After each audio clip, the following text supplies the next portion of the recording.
That was easy. And we should be live. Here we go. We good? Yeah. So, All right. Bet. can you hear through the headphones? Yep. All right. Let's hit that music. Here we are, guys. Weird intro before 4:01 Central Time. I'm back here in Kansas. Yes. Lovely Lawrence, Kansas. Oh, bud. What? Go back to settings. Go back to settings. Make sure it didn't connect to the microphone on the headphones. Did it? No, it doesn't look like it did. It says, yeah, I can hear you fine. Can you hear me? Yeah. Okay, you sound perfect now. Look at this. We got Luke on microphone. Welcome, guys. We got a lot to talk about. The Atlanta Hawks are being ran by 27-year-olds. Mason Plumlee's having a career year. What was it that you were talking about that you had a great fucking quote and then I forgot? Oh, I said we were talking about this whole shit about the Hawks, and I don't know if you want to give them the backstory. We should probably talk about that first. We'll get to it. Okay, we'll start with the Hawks, but in a second. Chris Duarte's on the trade market. The Lakers-Mavs game was fucking ridiculous, and much more here. We got fitted hat douchebag here on the bottom, Jackson. Should I get my fitted hat now? Should we all wear fitted hats? I should get my Niners one. Let me go get my Niners one. I'll be back. Is this a fitted hat? Yeah, that's a fitted hat, you asshole. The fitted hat means there's no backstrap. Oh, okay. That's a. Thought it was like a custom fit. Well, we're talking Lake Show, so. Yeah. That's actually a sick ass Dodgers hat. Yeah. I keep it pretty we're clean back. too. Had to get the fitted hat. Go Niners, baby. Oh wow.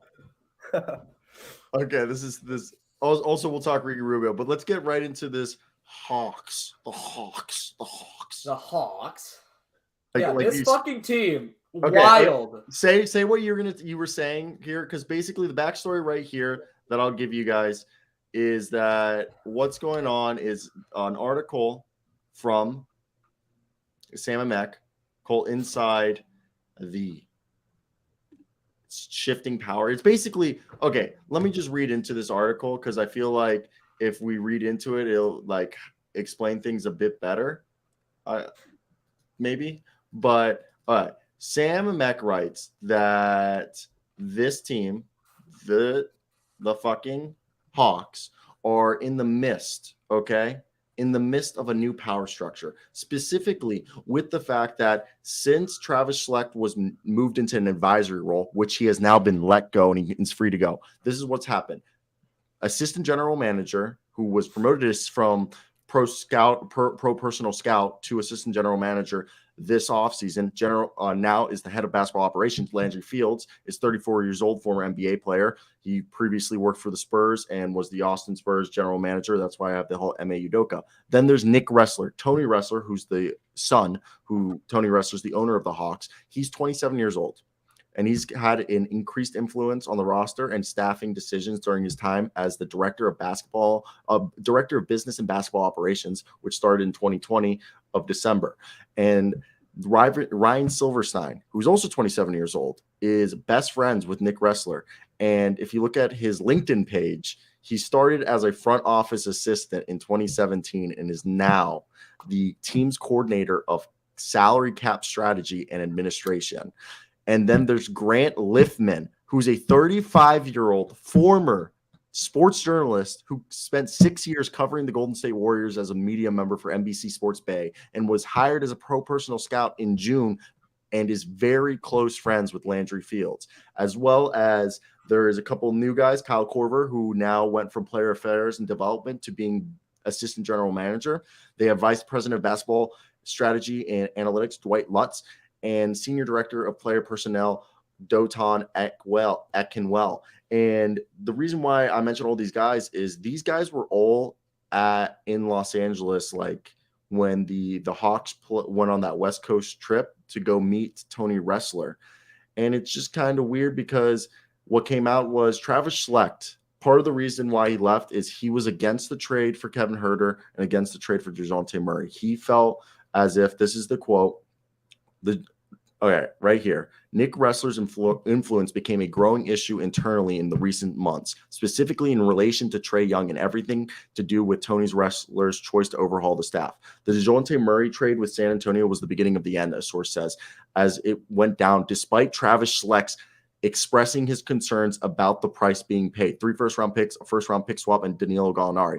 And Nick Ressler was the driving force behind that deal. League sources say Fields and several other team officials were in favor of that deal. So I have said that literally Nick Ressler has put people I think Landry Fields can be a good executive, but I feel like they put all yes men around him. A bunch of people who will say yes and do what he wants to say. And this has led to, we'll get more into it. What were you going to say, Luke? Oh, yeah. So we were like kind of talking about this earlier. Like, if you remember, Travis Schlenk at the beginning of the year, he wasn't demoted. He stepped away. It was framed as he stepped away. And obviously that can be one of two things. Either he unwillingly gave up his spot, but the second more likely option is he realized, well, shit, it doesn't matter what my title is. Nick Ressler is clearly the guy who's in charge. It's the owner's son. I'm not going to be able to challenge nepotism because he's not going to listen to what I'm going to say over my son. They already knew this. That was the whole, he was against the Dejounte Murray trade and they supported it. So if they're just going to keep going over his head for things, he probably felt that he didn't need to be the president of basketball operations anymore. So he stepped away and was in an advisory role. And I'm sure that being in an advisory role, he experienced that problem even more of nobody listening to him. So he probably was just like, fuck it. I'm not going to be here anymore. There's no point in me being here. Let me now that he's free to go work with other teams, I'm not saying that he will right away, but maybe he will. But the whole stepping away to spend time because of his family, I think we're starting to realize that might not have been the entire truth. Jackson? I don't have opinions on it. I don't like. Do you think it's stupid that a 27-year-olds are running the basketball, making decisions? That's literally us. The owner's son, no less. I basically who would be in charge of not bringing back Kevin Huerter? Because I thought Travis was okay with going over the luxury tax. No, Travis was, Tony, I don't know whose decision. Somebody was okay with going over the luxury tax, and then they didn't bring back Kevin Huerter for some reason. But I get this is dysfunctional and all this, and yeah, I would imagine a 27-year-old is not as ideal, but I still think the Hawks suck.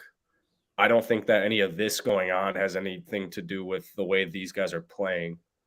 I view the Hawks as an average team, but what I'll say to that is this going on, it may not directly affect everybody on the court, but at the end of the day, it affects the franchise outlook for the future as far as getting players to sign, keeping guys happy, and keeping guys on the team.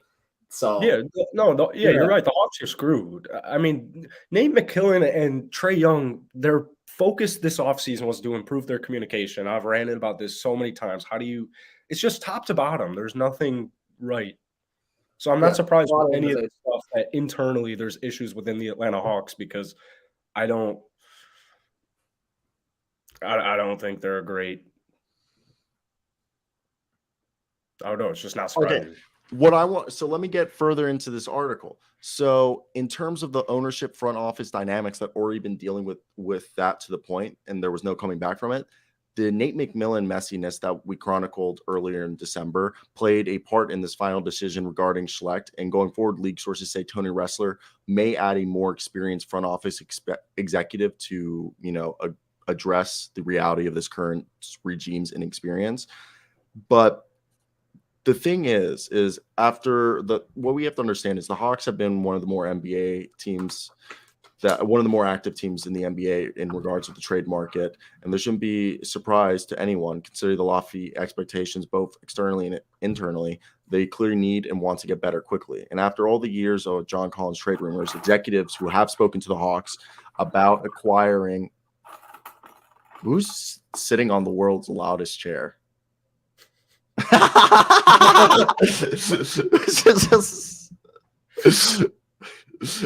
that was the loudest goddamn chair ever. Was it? after all these years, okay, there's supposedly John Collins is expected to be traded, like at this point. Yet, this is something that I want to talk about is DeJounte Murray was asked this. Listen to this.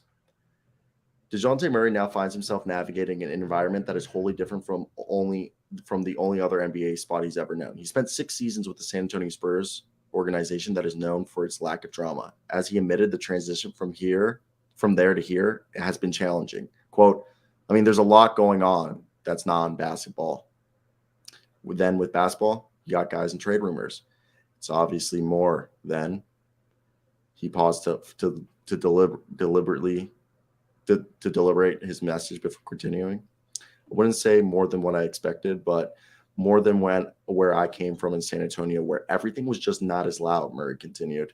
There's a lot going on, but for me, I'm just trying to keep guys together with my leadership, showing up to work, working hard, being vocal, and keeping us together, and trying to keep the outside noise. But at the end of the day, we all see it. You can't hide it. You can't run from it. For me, like I say, always preach, and adversity shows what you're built of and who you are. I love adversity. From where I can't come from to make it to the NBA, getting overlooked, getting hurt, being out a whole year, just fighting no matter what. Adversity. It helps build you up. So like I said, there's a lot of noise, but at the end of the day, when he takes care of all of that. So we need to control what we can control, continue to come together as brothers, and try to go out and win basketball games. While the Hawks are adamant that Young remains the centerpiece of their franchise, it's worth wondering that what's going to go from here. What will Murray's mindset be this summer as he enters the final year of his deal? Considering the massive amount they paid to get him, the prospect of him leaving 2 summers from now would be less than ideal. And it's pretty crazy because right now he's basically putting up the same stats while playing next to the 6th highest usage rate player in the league named Young, while Murray's in 76th place in usage rate. Trae Young is 6th, and he's part of that though is the Hawks play at a significantly faster paced offense than the Spurs do, which leads to more pure scoring numbers, at least in terms of like the non-efficiency rate stats. But yeah, it doesn't take away from the fact that he's still putting up the same type of production. And yeah, like it is wild going from the difference where you have a team like the Spurs, who the only drama that we've ever really seen from that franchise was the Kawhi Leonard shit, to now. And that wasn't even internal drama. That was just a player beefing with the front office. How do you fix it? I mean, it's way beyond basketball at this point. So the only to fix it, it would mean that Nick Ressler and his boys would have to reevaluate their decision making and how their behavior towards. Obviously, everything. Nate McMillan is leaving after the season because 100%. Because it's not their guy. Mm-hmm. Even if they won a championship, he's not their guy. I mean, if they won a championship, it'd be hard, but if he won a championship, they would wait to cut bait the first chance that they get after a bad season. Like if they miss the playoffs the next year after winning a championship, then they'd fire him immediately because he's not their guy. I would fire him probably ASAP. Just because I think they need that kind of fresh breath, that new creative mind. I think that would help. What was that? Udoka. Udoka. Yeah, I know you want that. I don't think it'll happen, but they definitely probably go internally. I think their expectations are just a little higher. I mean, last year they were the way I view their current roster is still a team that's slightly above 500. Now I know there are a couple games what they win 43 games last year, something like that. They had a fun run 2 years ago, but their roster isn't that good. I would trade. I don't mean this to be mean to DeJounte Murray at all, but I don't think he's quite as good as people thought he would have an impact, if that makes sense. DeJounte Murray. There's no scheme, though. There's no scheme. It's literally, Trae Young dribble the ball, play the air out of the ball, and then DeJounte Murray. But what I mean is, if I get a guy like DeJounte Murray, it's not like I'm getting a Anthony Davis or a DeMar DeRozan, as good as he is on the defensive side. I don't think DeJounte Murray is that final piece a team needs to get to the championship.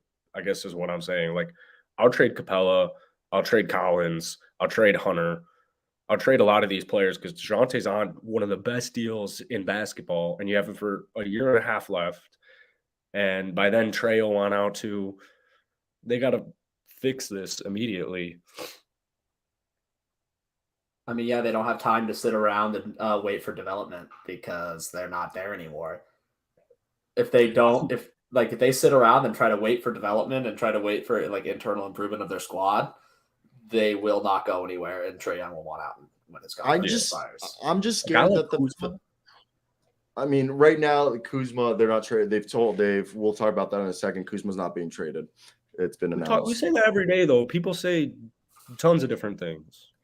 No, but what I want to say is the fact that this is a team that I think right now, I'm scared that Nate McMillan's not the right coach for this. I'm not scared. I know that he isn't the coach for this team due to the fact that this is a team that we just saw Kevin Huerter leave and get, look better. I bet you once John Collins gets traded, he does it phenomenal. And I just think that's due to the fact that this is a squad that they cater so much to Trae Young that at times it's detrimental to the opposing players because you have Trae Young who, his stats somewhat look nice, but he dribbles the air out of the ball like every other possession. And like a lot of those assists come from like a good third of them come from like the pick and rolls they run, but the other ones are like, Trae Young runs down the clock and then realizes he can't score, so he dishes it off to somebody that he somehow finds open, and like it's a good pass, but like it's not great basketball. Just wait until the end, the end, and just seeing that like, can't score, so I'm just gonna pass to the guy. Guy has to shoot, makes it. It's not like you're not setting your teammate up. I mean, John Collins' best year was with Lloyd Pierce as the coach. So is that crazy? Yeah, his best year was with Lloyd Pierce as the coach. He's never had a 20-10 season since Lloyd Pierce left. So I'm not saying Nate McMillan just isn't exactly. He's not an offensive guy. He's a defensive coach. That's how the Pacers were so good for a while. Not good, not so good, but his Pacers teams, they weren't good offensively at all, but they always played hard on the defensive end. But they had the guys for that. This Hawks team doesn't exactly have a ton of phenomenal defenders, and they just can't. They look lost on offense. They were the fourth worst offense last year and the second best offense. Fourth worst defense, second best offense last year. Yeah, Nate McMillan's supposed to be a defensive guy. Yeah. All right, let's move over to, I'm just trying to find myself a picture of Mason Plumlee.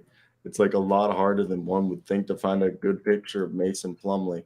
But let's start talking about a guy, Mason Plumlee, that we kind of talked about yesterday. And I just can't get over the fact that why is no one talking about Mason Plumlee? Basically, the Charlotte Hornets on a whole, they have multiple guys having career years that you don't expect them to retain unless they're telling the guys like, hey, we're going to be shit this year. But once we got Victor Wembanyama, just wait. All you guys about to get paid. I don't know. What are your guys' thoughts on Mason Plumlee? Are we being a little overzealous saying that, Mason Plumlee's figured it out? Dude, did you see he was 16 and 15 last night and was 100% from the floor. As soon as we were talking about how good he was, he came out and had one of his best games of the season. I'm telling you, Mason Plumlee's out here averaging, what is it? What was his stats? 14 and 10 or 12 and 10? No, he's averaging 11 and 10 right now. With a block a game and 4 assists. Yeah. And last night 65% from the field. Last night he was 100% from the floor. He had 16, 15, and 4. That is unbelievable. Like Mason Plumlee, I know we're not treating him like he's an all-star. We're treating him like he's a valuable trade asset for a contending team, which is what he should be he should be looked at as that. 100%. And Mason Plumlee's a guy right here. I don't know which picture I like better, but Mason Plumlee. Yeah, Mason Plumlee. Thomas Perry, is that why you keep telling me I look like Ricky Rubio? I need to grow out the beard. You're cute, baby. Either way, Mason Plumlee, everyone's talking about Nerlens Noel. Like, if I was LA, if I was Golden State, if I was the Portland Trailblazers, the Miami Heat, everyone's like Jakob Poeltl. Mason Plumlee's gettable. Mason Plumlee, okay, is putting up stats. What'd you say? He's averaging 11 points, 10 boards, 10 boards, 4 assists or 3.7 assists. Yeah. And My 65%. laptop is low on battery. I gotta charge it real quick. No, you're good. Right here. I'm putting this queuing up. Those are Mason Plumlee's stats. And I just what are your thoughts, Jackson, Mr. Quiet? Well, he's good. I think he's probably one of the most attainable guys who's going to help. He's probably a top 3 most gettable veteran that can help a contending team get to the next level. And I've got the 2 teams he's going to go to. If you want to take a couple guesses, and they've not been mentioned today. Players? What? No team. I've the 2 teams. Dallas Mavericks. Plumlee, no. Chicago Bulls. I like that. I like both of them. All right, yeah, maybe. All right, 2 possible destinations. I got Denver. I think he would take Denver. Oh my God, yes. But who do you trade? I think he would get me 100% that they're going to be in the Western Conference Finals. Go home. And then Sacramento for Rashawn Holmes. Because I think at the end of the day, as good as Mason is, what is he, 33? I think he's going to be traded for a bag of chips. He's on a $9 million contract. I think Denver's got that 9.1 mil Monty Morris trade exception. So I think Denver's a really viable candidate for getting him. But I think he's going to go for next to nothing. Yeah, he's had a team-friendly deal too. So if you're paid like $8 million a year, so it's perfect. If I'm the Hornets, all I'm asking back for is a player on a multi-year deal. I don't think they want that. You think they want the free second-round picks? Because I don't think they're getting anything more than second-round picks. Give me 2 second-round picks, and I'm cool with that. How about Rashawn Holmes then? It's just, I mean, yeah, I guess, but we're going back to the thing is we're just bringing in another. I think we just lost Luke for a second. His computer died. It depends on what Charlotte wants. I mean, they should just be completely tanking, embracing the tank, but I still think they are embracing the tank. More of a retweak, or it's like a retool rather than a complete. It's a temporary shit the bed right now, like Portland last year. I think they're giving Mason Plumlee is probably going to get the full level mid exception though, like this offseason. He's signing somewhere. Yeah, it's fine. Yeah. Like there's a lot. I mean, for example, like you said, Denver. Imagine if Denver goes out there, gives him 3 years, $30 million. I'm cool with that because imagine Mason Plumlee would be the perfect guy.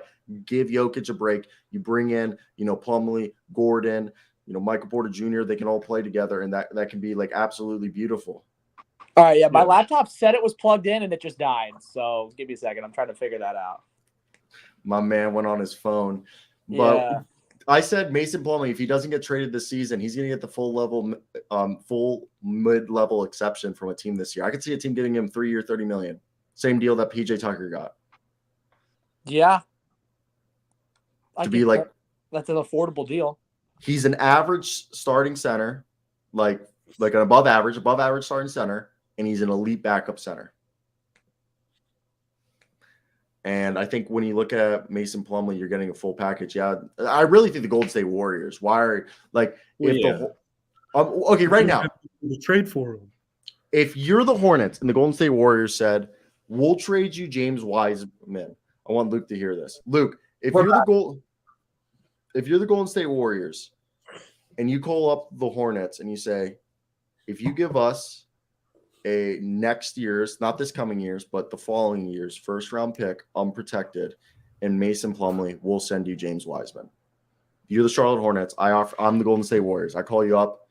Hey, we'll send you James Wiseman, and we want the 2024 first-round pick, top 5 protected, or unprotected maybe.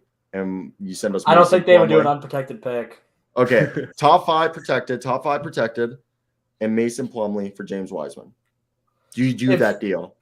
It all depends on how much the Hornets value James Wiseman, because James Wiseman gives you a backup plan if you don't get Vic and you get the 3rd or 4th pick. That way it allows you to get Amon Thompson or Scoot Henderson because now you have a big man of the future. Yeah, and your pick is going to be protected at least next year if you have another catastrophic year with a bunch of injuries. But the Hornets are not going to be expecting to be bad. They're expected. Yeah, exactly. What do you think, Mr. Warriors fan Jackson?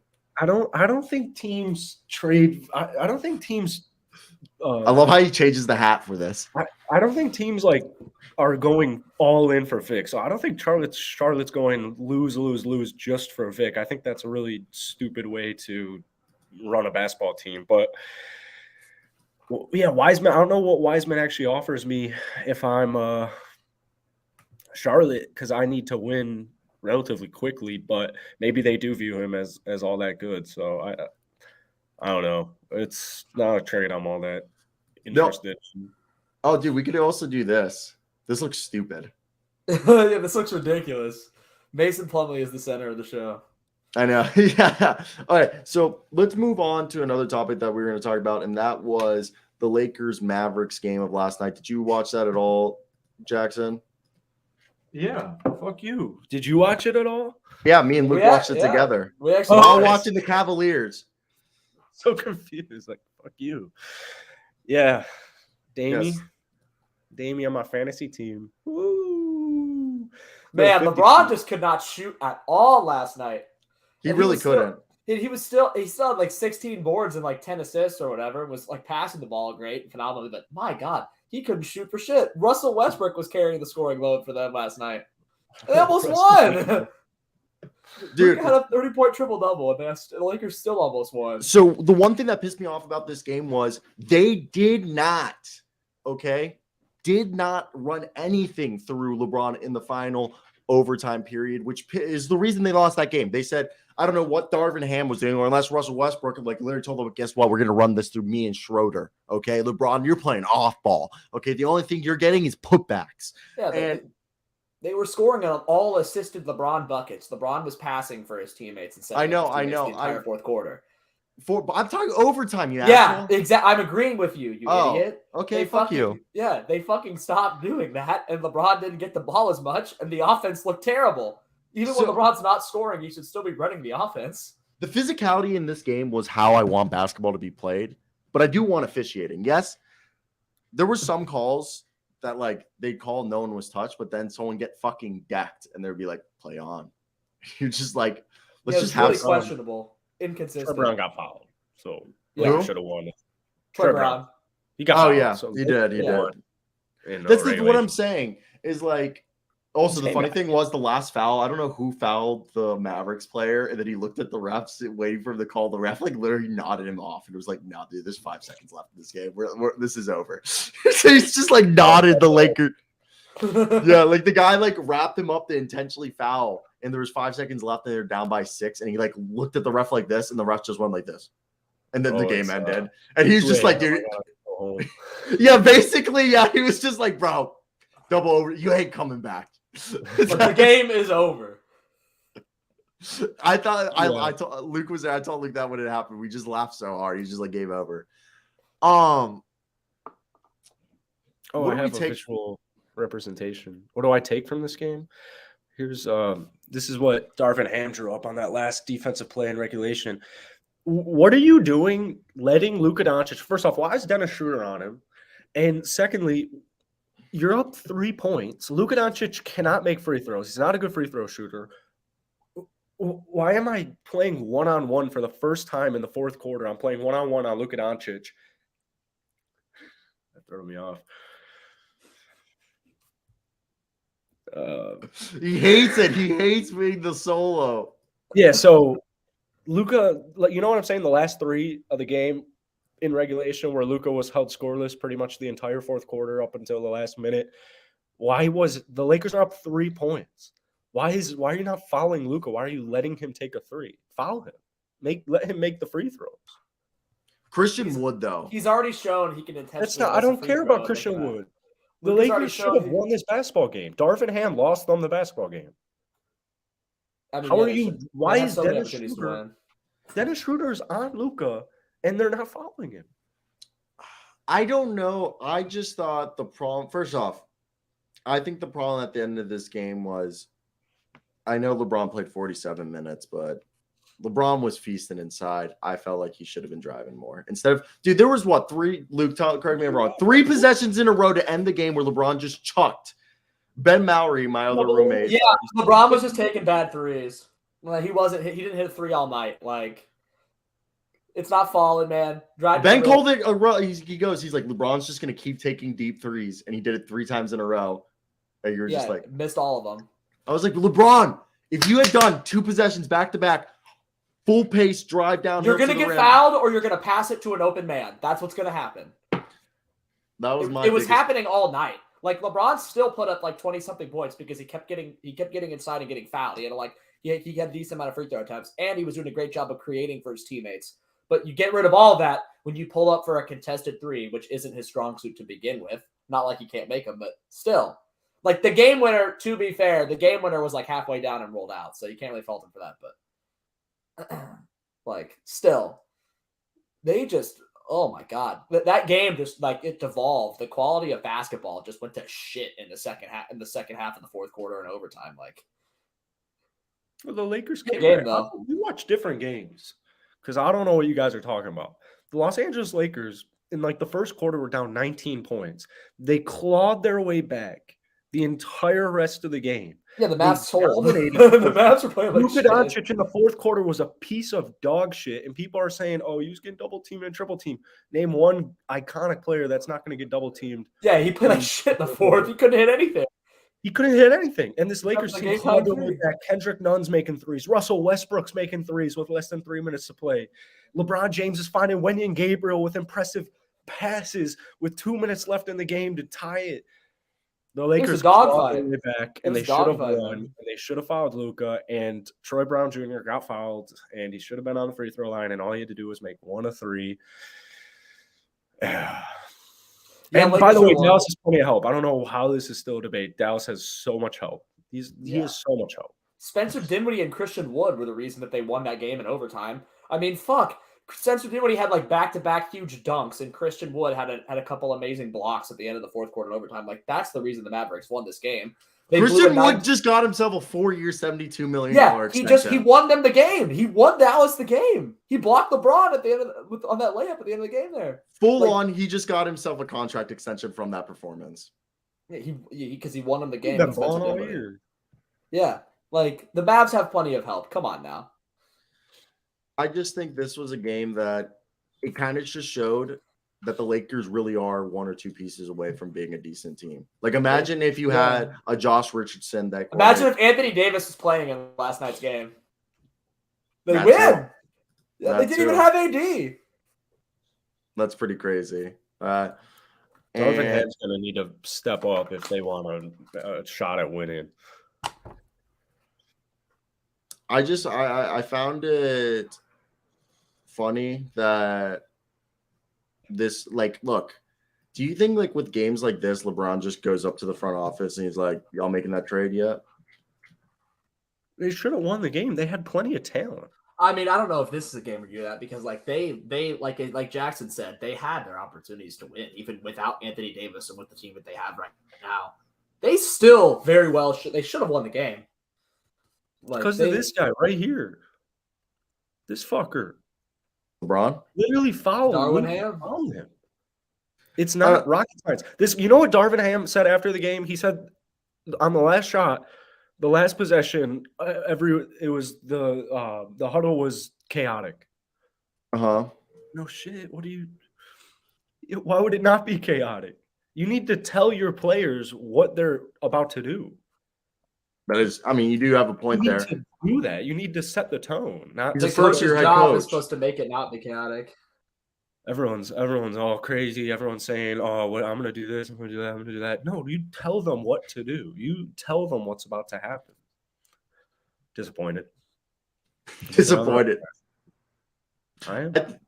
I think the Lakers. I think games like this are going to motivate the front office to make a move sooner rather than later. But at the same time, I just get scared that they're not going to make a move at all. But let's move on to other information. And it was something that we talked about yesterday that I think is just so funny that this has came up today because, hey, you know, great minds think alike. And I think we're great minds. And that's why NBA execs always start thinking, you know, the news, the reports come out after we say it. Chris Duarte is put on the trade block, and supposedly a bunch of playoff / contending teams are calling for Chris Duarte. Now, Chris Duarte, I believe his value actually is a lot lower than people would think, and it's because of injuries and the fact that he's 25 years old.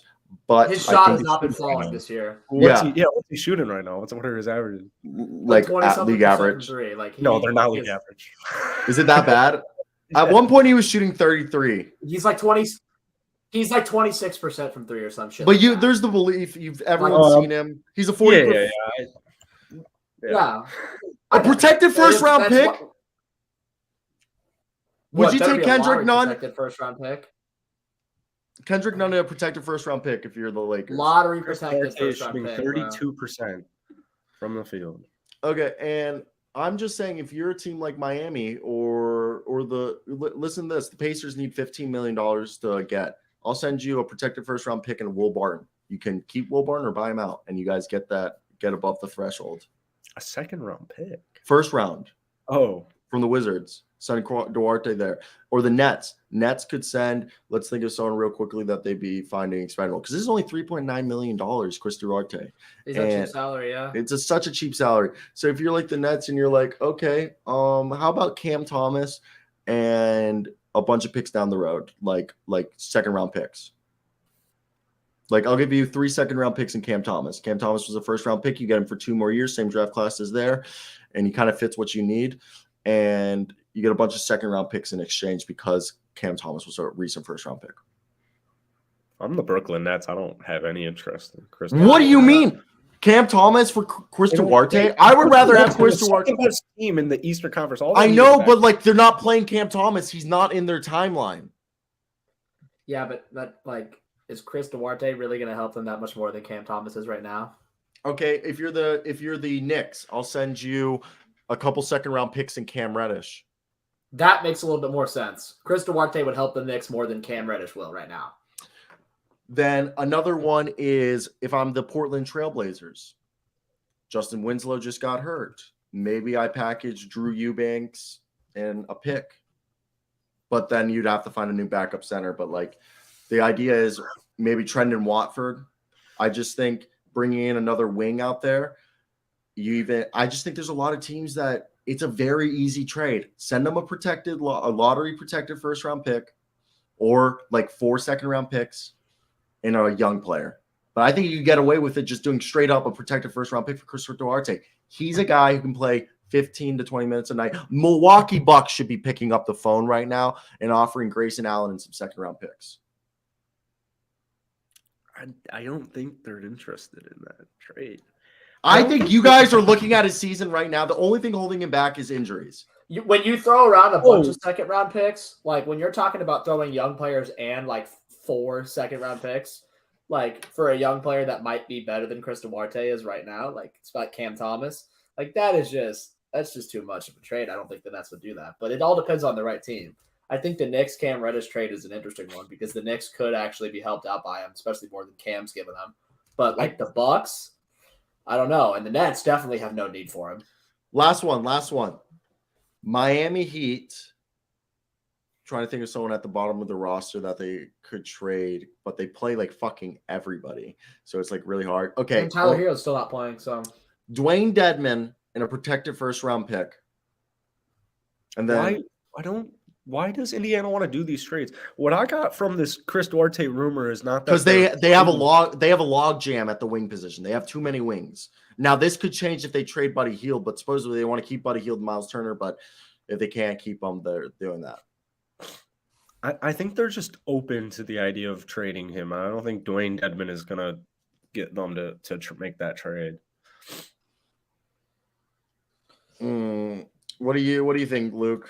Yeah, I mean, Dwayne Dedmon enough certainly isn't going to be enough. It's just how much are you willing to give up because his value is like tanked right now because he's not shooting the basketball, and that's the whole reason why the teams would trade for him is because he can shoot the ball, which he has not been. Maybe obviously it could just be regression. Like I'm sure, like hey, he's shot well over the course of his career so far to this point, but there's just not like the Pacers are going to have to find an offer that one they'll actually want to take, and two, something that another team would be willing to give up. And with a guy like Chris Duarte, it's hard to gauge what his actual value is around the league right now because he has had a terrible year And there are teams that have a lot of shooting that don't need shooting. So, like the Nets, I don't see where he would fit in Brooklyn at all. I can see the Jazz. The Jazz are about to blow it up, it seems like. That's what I'm saying. I could see the Jazz. Why are you going to take a 25-year-old second-year player? You take because you get picks. You get picks with them. Why would they not take a 25-year-old second-year player? I could see the Orlando. I could see a team like the Detroit Pistons or the Charlotte Hornets. Charlotte Hornets would. Imagine if they send like Kelly Oubre there. I do Kelly Oubre straight up for Chris Duarte. No. Well, who gives the pick? The team that gets Kelly Oubre, like the Pacers would need to give up a pick, bro. Wow, you're talking all this smack about what's okay. The Pacers would be, dude. Kelly Oubre was having a great year before he went down. Chris Duarte is having a terrible year, like right now. So they both had injury issues this season. One of them's playing like shit, and the other's having a career best year. And they're like the same age. Yeah. That is true. And Kelly Oubre's been in the league way longer. Just one's averaging 6, the other's averaging like 20. Like, I don't know, man. I just, like they're gonna have to give up more. But I think he'd be a good fit for the Hornets. I think maybe they want Miles Turner. Well, Miles Turner's gonna get traded if he doesn't accept their goddamn contract offer. Yeah, which I'm kind of surprised that they haven't come to an agreement yet. I'm surprised he hasn't come to an agreement. I just think he's just like, I kind of want to choose my destination instead of you guys choosing for me. Yeah, but it's like, which I get, but I wish people would be like Chris Paul, and when the Clippers tell him that when he tells the Clippers that he's going to leave, he's like, but if you guys want to sign and trade me and we like agree on where I go, that way you guys don't lose me for nothing. That's like the nicest thing Chris Paul ever did. Oh yeah, with the fucking when he went to the Rockets. Yeah, he told the Clippers, he's like, I'm going to leave, but I'm letting you guys know ahead of time because I'm willing to agree to a sign and trade, so you guys don't lose me for nothing. And I honestly think like people, that's like something that nobody talks about, that he like yeah, he did literally did a favor to the Clippers. So did Dwight Howard with the Magic and the Lakers. Wasn't that a sign and trade? He'd been asking out for like 2.5 years. But wasn't that a sign and trade though? Yeah, yeah. They got something out of it. I guess so. Yeah, like they didn't end up losing him for straight up nothing. I guess so. Not like the Thunder with Kevin Durant. I mean, we got Vucevic, which like honestly, we won that trade. Nobody thinks about that. We won the Dwight Howard trade. Yeah. Yeah, because you did. We got Vooch. Yeah, exactly. I'm agreeing with you. You was one. All right, let's move over. John Collins is connected to the Pacers, and it's due to the fact that the Pacers could literally trade only a first-round pick and absorb John Collins' entire contract under their salary right now. They're 28. His salary is 23.5. But I floated this idea. There's 2 trades that I would like to see. I'll send you John Collins and the Holiday Bros. So Aaron Holiday, Justin Holiday, and John Collins for TJ McConnell, Buddy Hield, and Jalen Smith. And if you say no to that deal, I'll send you Justin Holiday and John Collins, or just John Collins by himself for Jalen Smith and Buddy Hield. I want Jalen Smith and Buddy Hield for John Collins if he's going to the Pacers, because that gives me a shooter and gives me a John Collins replacement. Jalen Smith is still a downgrade over John Collins. I know, but it's better than just it's better than just like you get at least like Buddy Hield too, so that does sweeten the deal up a little bit. Yeah, and if we put this in, let's say let's go over here and let's go over to Fastbo, and if we were right here doing the NBA trade machine right here, we'll do the Atlanta Hawks, Indiana Pacers, and Pacers at the 6th seed. And if you just did John Collins right here, and I just want to see the statistics that they say, if you just did this team, this trade. Buddy Hield, he's up. You missed him. Yeah, right there. Okay. So this deal actually makes the Hawks better defensively, a little bit worse offensively, and makes them 1 win worse. This makes the Hawks 1 win better offensively, and they get 18 minutes. Now, the next deal I said was if you added the Holiday Bros, and then you added TJ McConnell. I don't know why, but I feel like this is a deal. Technically, the Hawks are the loser in this deal, but that's a fucking lie. Is it? Well, it's accounting for the fact the Hawks get better significantly offensively, but they get worse defensively. But I think right here, this isn't a bad deal. I mean, it's not a terrible deal. I think the Pacers are in a better position to use John Collins than the Hawks right now, and I think the Hawks would definitely find value in like Buddy Hield. So if you were the Hawks, if you're the Pacers, which deal do you like better? Justin Holiday, Aaron Holiday, John Collins, or just John Collins by himself for Buddy Hield and Jalen Smith? Or what deal would you guys do? Or are these just terrible deals? I feel like this is the most reasonable deals right there that they could do. I think the Hawks would probably prefer to offload the Holidays. So I think if I'm the Hawks, I want to do that. If I'm the Pacers, I think they want to keep TJ McConnell. So I think the first one would be better for the Pacers, and I think the second one would be better for the Hawks. But okay, they're similar deals. So like the Holiday Bros don't really move the needle at all. Yeah, but they've both played in Indiana. Yeah, exactly. And the Hawks want to offload them. So they would be able to do that while also getting TJ McConnell and then like a backup point guard, and then they get another power forward so they don't have like gaping holes on the roster. Like that's like I think it makes sense for both teams because it's like possible, but they're both expiring contracts for the Pacers. Yeah. So it's interesting. Jackson? Yeah. Okay, yeah, let me hear your thoughts. You're King Meh. You're King Meh. Let me hear why. Yeah, I don't think the Pacers would be interested in this. I think they'd give up Buddy Hield for John Collins, and maybe that's it. Really? Yeah, I don't think John Collins is viewed highly around the league right now, but that could just be a. I still think this is a low value trade, even like with the guys that we have added in. Okay, comparing this trade, would you rather Smith's do a good player?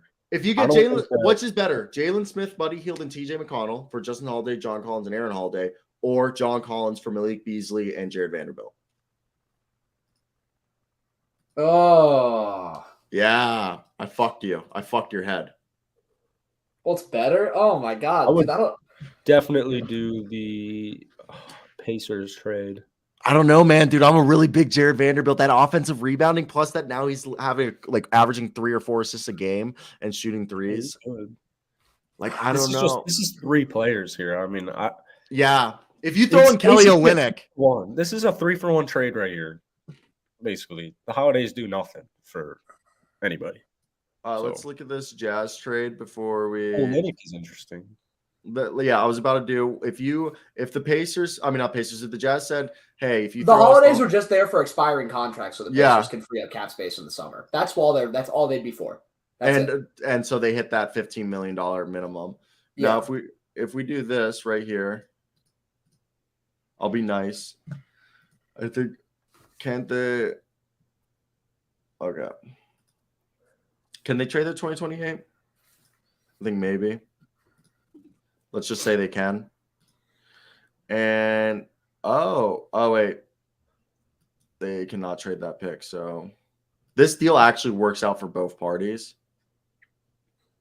So look at this. Ready? Okay. This is weird. This trade, both teams would not improve like by wins. This deal is like literally equal value, it says. Kelly Olynyk. According to Fanspo, according to advanced statistics, the advanced stats that Justin Holiday, John Collins, and Aaron Holiday would impact the Jazz.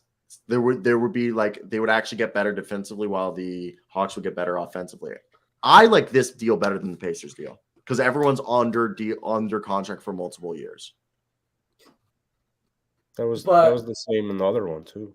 Was it? Except Buddy Hield.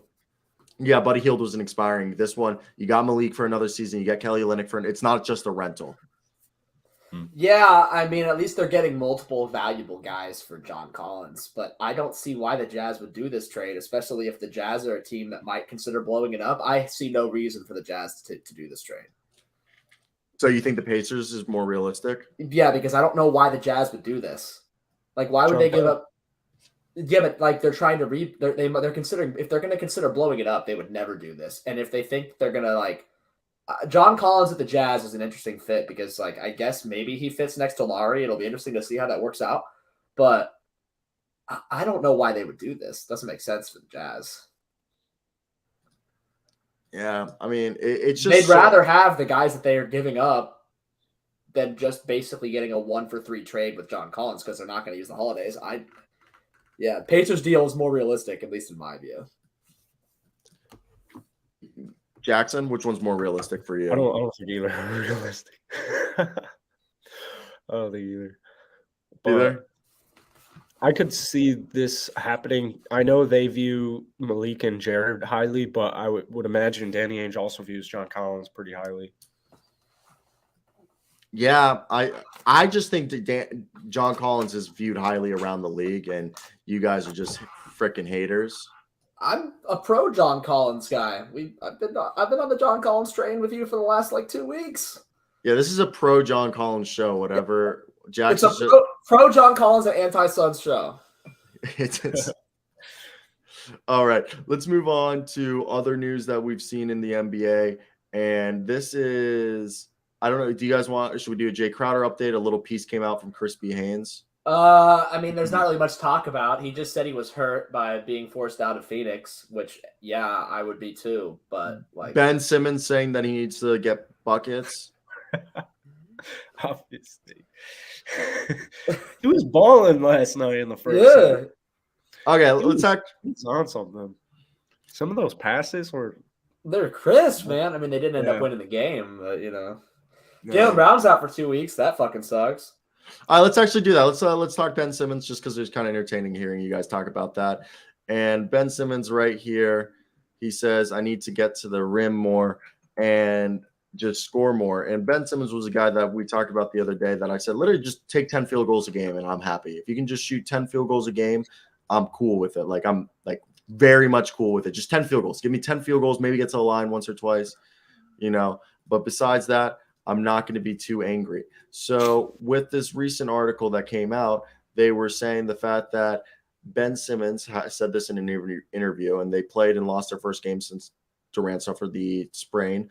They got good defense. They got rebounding and playmaking from Simmons, but, he needs to do more. After just taking 3 shots and missing them all, Simmons admitted he had to look to score while Durant is out. Quote, I think I'm giving the ball up way too many times when I know who I am. I know I need to get to the rim and get buckets, Simmons said. Nets coach Jacques Vaughn said he doesn't want Simmons to worry about scoring too much. Vaughn said he wants Simmons to focus on his defense. Vaughn believes that the defense will help create opportunities for the offense. Thoughts, boys? I mean, like, of course he needs to score more without Kevin Durant, but it's a whole team effort. It's not just him, if that makes sense. Like, you don't want him to take 20 shots a game when he says that, but he needs to take more than 3 shots with KD being out. So, like, yeah, obviously. I don't really have much to say other than that. Jackson? Put me on the fucking screen. Ben 10. Yeah, I mean, he's got to take more. I think he's getting back. I think that his injury has been very downplayed across the league. I don't think people outside of maybe the Brooklyn Nets kind of can sense that. His athleticism isn't quite there. So, like, as it used to be. That's a very valid point. So I think he's just inching back, and I don't need Ben Simmons to do anything crazy. I don't need him. He's taking 6 shots. I don't need him to be a double-digit scorer anymore. It would be nice, but KD being hurt definitely makes it a little bit more interesting. But yeah, I really don't need him to score that crazily because I don't want him to get injured again. But they're not, they're not rushing him. They're not pushing it. I feel like Jacques Vaughn's done a great job with monitoring Ben Simmons. So you're muted, but I still got that. You know what I said? You know I said Jacques Vaughn. I said Jacques Vaughn French. I went, Jacques Vaughn? I think if KD's out, he needs to be a double-digit per game scorer. At least for this next month. How does he do it? Remember Ben Simmons said at the beginning of the year that he needed to take more three-pointers, and he just still hasn't done it? Well, he doesn't need to do that. No. He needs to get to the rim and get to the free throw line. That's what he needs to do. No threes. You are not shooting threes in this offense. You got too many guys that can shoot other than you. But he does need to be a double-digit per game scorer while KD's out. But is it like you said? How do you Jackson, do that? Do you get him to the free throw line? No, please no. Please don't. I mean, if he gets fouled if he gets free throw attempts when going up for layups, I mean, you'll take that. But I wouldn't really. What's he shooting? 41% from the free throw line. Yeah, he'll make every other one.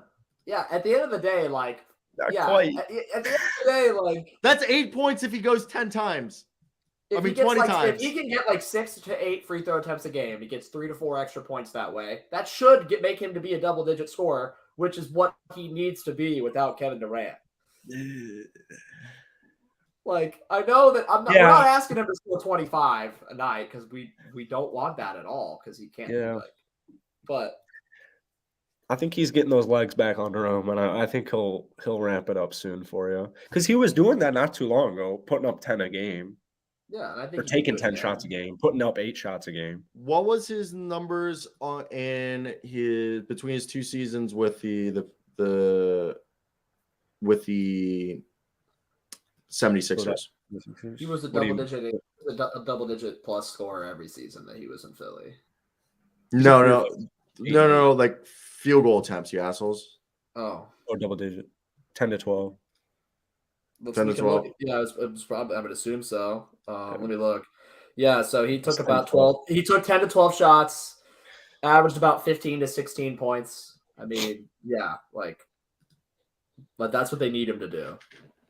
What is it that he can't? Why is he struggling to get back to that? Do you guys think it's just injury, or is there a mental block, or do you think they're really just telling him, "Nah, bro, we really don't want you shooting"? I think it might be more of the third one, but now that KD's out, that they need him to shoot more. But yeah, I just find it interesting, just like the fact that it's rather interesting, just that it's weird. It's weird.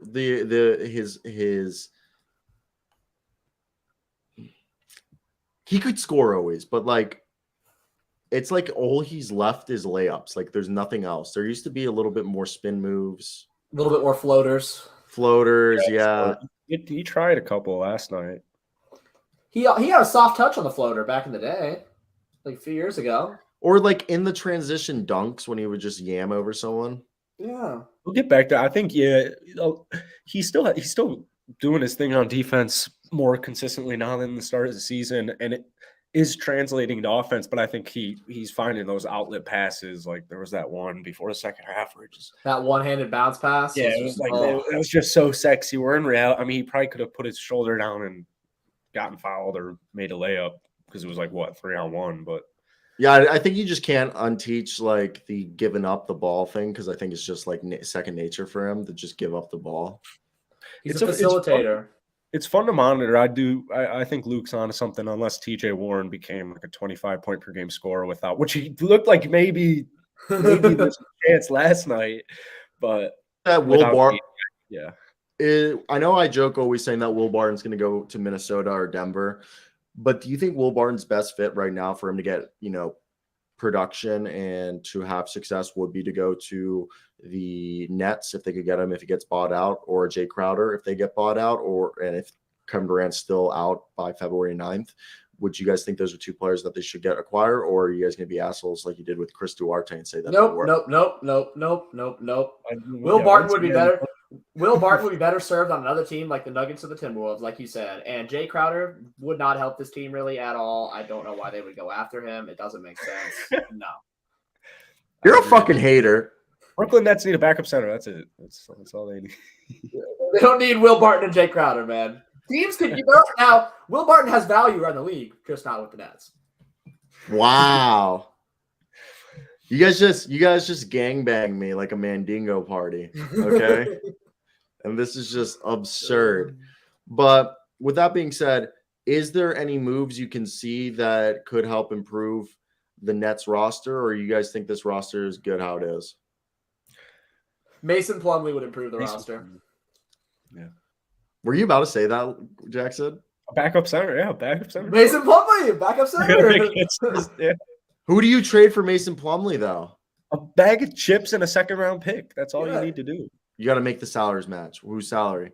Oh, dude, I got it. Okay, if I'm the Nets and if they have a first-round pick available, if I'm the Nets, please don't tell me I'm stupid. Joe Harris and a first-round pick, send me Mason Plumlee and PJ Washington, or Mason Plumlee and Kelly Oubre while he's still hurt. So I get him when he comes back. Would the Hornets do that, though? That's going to be a bad first-round pick. I don't know if the Hornets would do that. Be it unprotected first round. It'd also be in 2035 because the Rockets have every Nets pick for the next. I think they do. They have every. No, I'm being dramatic. I'm pretty sure the Sixers gave them a couple picks back. They did, but those are still going to be bad. Does anyone? No one can talk shit about the Nets trading for James Harden with what they did to the Sixers for. Because they literally flipped him after a year. It worked out for him. They were able to get some value back for him. So, Swaggy, you want to hear a hot take? Jalen Brunson for Trae Young. I would never do that. No. It's just like 2 years. Still 2 years from now. Trae Young will never be as Knicks will do that. Jalen Brunson is like never going to be on Trae Young's level. That's what I'm saying. Wow. Jalen Brunson on a he is better than Brunson Trae. is better than Trae right now. You guys like this one? This is our pundit. We're on first take. We're on first take.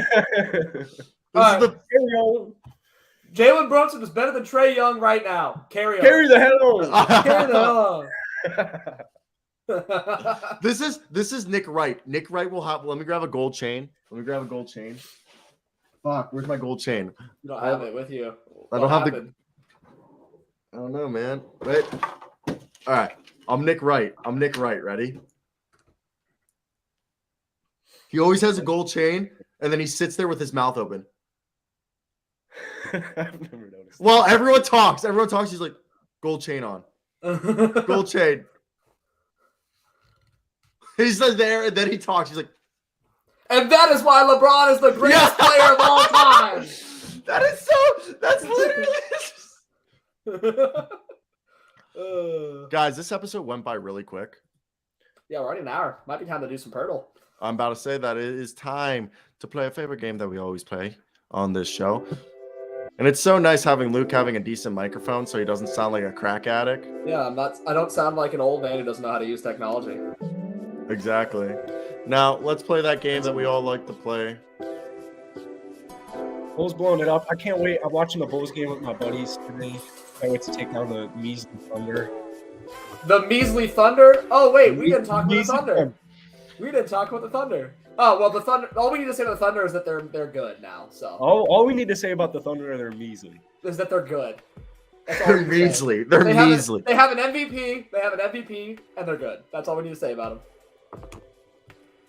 All right, let's get into today's Pirtles, guys. We play this every day. Take your guesses down below. All right, yeah, Jackson actually is on a heater. Oh, fuck, Jalen Green. No. Wow. Oh, my God. Learn your silhouettes. Learn your media day headshots. Yeah, learn your media day headshots, asshole. That's how you know this. I actually kind of like ending the show with this now. This is how I'm probably going to start the show now and end this show because it's with the first take. The first take look. First take angle. I like it. I'm here for it. Oh, okay. We got to talk some real shit right now. Jackson, my capstone, this is fucked. So my capstone. The capstone. I hate the capstone. The capstone almost failed me I almost failed my capstone and wasn't able. I'm getting paid $15 an hour. It's nice. I'm working at a news station in Topeka. in the Shout capital. out. Yeah, shout out Luke's hometown. Shout out. Topeka resident. And I'm working Tuesdays and Thursdays, 2 p.m. to 11 p.m. Yeah, not great. 2 to 11 p.m. And then on Fridays, 9:30 a.m. to 6:30 p.m. Jeez. What are you doing? A full-time job? Huh? Do you have like school and stuff? Yeah, this is my capstone. But, I like, gotta do you have like other school? Yeah, Like I mean, class. So you work every day from 9 to 5 is what you're saying, essentially. One second.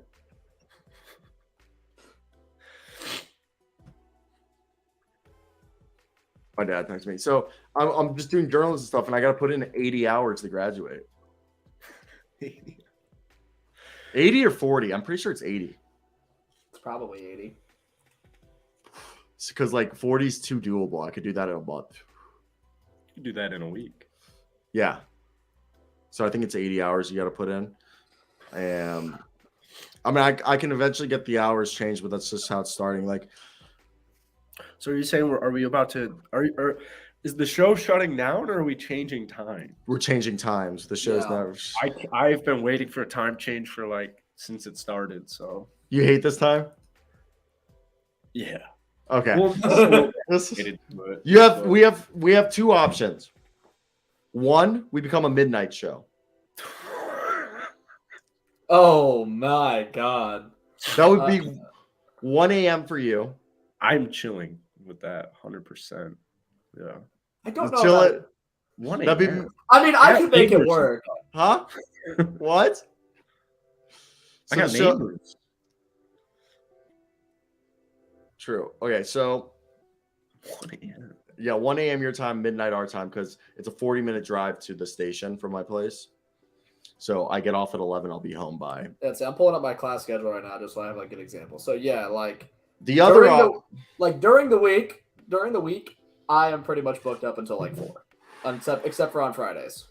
or the Fridays, other option is I'm free most mornings 11 till 11 a.m. So it's either we're a morning show. What are you checking your teeth out? Teeth are getting yellow. So as far Yeah, as whitening. mornings go, I pretty much am not able to do any mornings from like Monday through Thursday, but I can do I can do Friday mornings.